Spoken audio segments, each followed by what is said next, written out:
If I told you that the fight between DreamWorks and Disney is so big that one of them makes a point of turning the other's characters into a villain, would you believe it? What are these characters? Do you know which Disney princess is the inspiration for the next villain in the new DreamWorks movie? Well, if you did not know all this, it's good that we will tell you the 6 Disney characters that DreamWorks turned into villains. And I'll tell you what bad bags you saw. If there's one thing that DreamWorks knows how to do, besides very good movies, it's the villains. You can disagree with one or the other here and there, but certainly some of the best criminals in the world of animation are the result of the creativity of the people who work in Dream Producer. But what draws the most attention to all this is that many times DreamWorks made a matter of using the characters created in Mickey's house to create their villainous archetypes. And let's be honest, right? Nothing better than to provoke who we do not like. That's exactly what Jeffrey Katzenberg, founder of DreamWorks, does whenever he can. That's because before he was president of Disney Studios, and when he was fired he still managed to make a good money after suing Disney itself. And Jeffrey's audacity was such, he used Disney's own money to create what is now his biggest competitor. The guy has audacity, we cannot deny. So let's now see what were the 6 Disney characters that DreamWorks made a point of turning into villains. This is certainly a member of the group of villains, more like some Disney character, no doubt. In the 2019 movie Abominable, we can follow the story of a teenager and his friends who seek to help a snowman to his family. But of course someone would try to prevent this from happening. What's the fun of a movie that has no violence, isn't it? And that's where Dr. Zara comes in. The woman has blood in her eyes and does not want to let the poor abomination return to his family. But the most amazing is how she looks like Merida, the protagonist of Valente, another princess of the extensive list of Disney nobility. And the common characters of the two are many. Both are extremely independent and strong women. The two are hunters, each in their own way. And of course, the appearance. The two have curly and red hair, and the shape of the face is very similar. It's like I'm the same actress cast in different movies. DreamWorks loves turning Disney princesses into villains, and that brings us to the last and latest villain of the House of Dreams, inspired almost entirely on a great Disney character. Jake Horner is probably considered by most as the worst villain of the last movie of the most beloved sword cat of cinemas, in the Puss in Boots 2, The Last Wish. In this second lung of the Feline hero, we also have another villain that even gives chills, Wolf.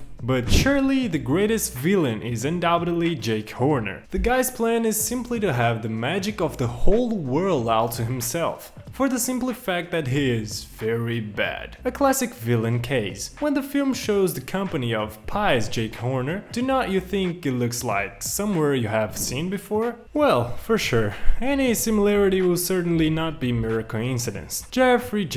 As if that was enough, Jake Horner to Puss in Boots still makes a point of collecting all the magical objects present in various Disney movies. Aladdin's carpet, King Triton's trident, Cinderella's crystal slipper, King Arthur's sword, and many more. If there's a character that is always present, at least in the classic Disney stories, it is the princes who are there to be able to save the main characters. And there are several. Snow White, Cinderella, Beauty and the Beast, The Little Mermaid, Sleeping Beauty, Frozen. No, in Frozen Prince Hans was the villain. This is off the list. But as a rule, princes have always been the heroes in Disney movies. And that's exactly why in the second Shrek movie, the prince whose name is simply Charming is the villain. It costs nothing to remember that the main character of the film is Ogre. Yeah, we know that life as a heartthrob is difficult. So what would be more suitable than the villain being a prince? Is not it? A beautiful mockery of DreamWorks with Disney is not even. And that worked very well, by the way. But surely it is a criticism of the male model of Disney hero. We're beautiful, brave and heroic. And you think it's more of a DreamWorks joke with Mickey's house? Can you believe it for sure? We still have another villain in Shrek who was inspired by one of the kindest Disney characters. But first of all, if you got here and enjoyed the video so far, knowing all this fight with DreamWorks and Disney, comment here in the comments. #villains. In fact, not only was Charming the villain of Shrek, but also his mother, who is none other than the fairy godmother herself. For you to have an idea, there's a fairy godmother in Pinocchio, Cinderella, Sleeping Beauty, The Princess and the Frog. The fairy godmother in Disney movies was always that magical being that appeared to be able to help the protagonists whenever they needed, and she did it simply because she was good. But Shrek is no joke, because if there's a franchise that likes to make fun of Disney, no doubt this is it. And all this. In the case of the fairy godmother, she's the villain who is the mastermind behind everything, since her goal is to make her little son, the beautiful enchanted, simply the new king of so far. At one point she even coerces King Harold, Fiona's father, to try to end the princess' marriage to the ogre, all for greed. She even makes Fiona think that the charmed one was Shrek through a magic potion. Seriously. DreamWorks has been working hard to get the best villains. It really seems like DreamWorks doesn't know the word limits when it comes to trying to annoy Disney. You may be wondering, in which Disney movie would Lord Farquaad be present? It is in none. But then the blow was low, we can say so.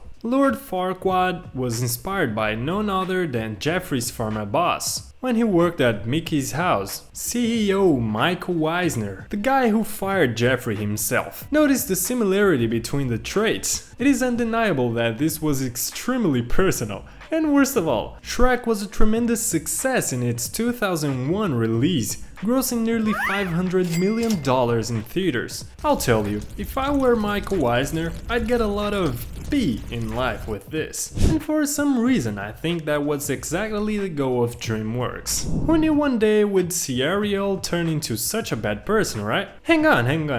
Not really Ariel, but Chelsea, the villain of the DreamWorks Teenage Kraken movie. And guess what? The movie will be released only 30 days after the live action of The Little Mermaid. That's what I call audacity.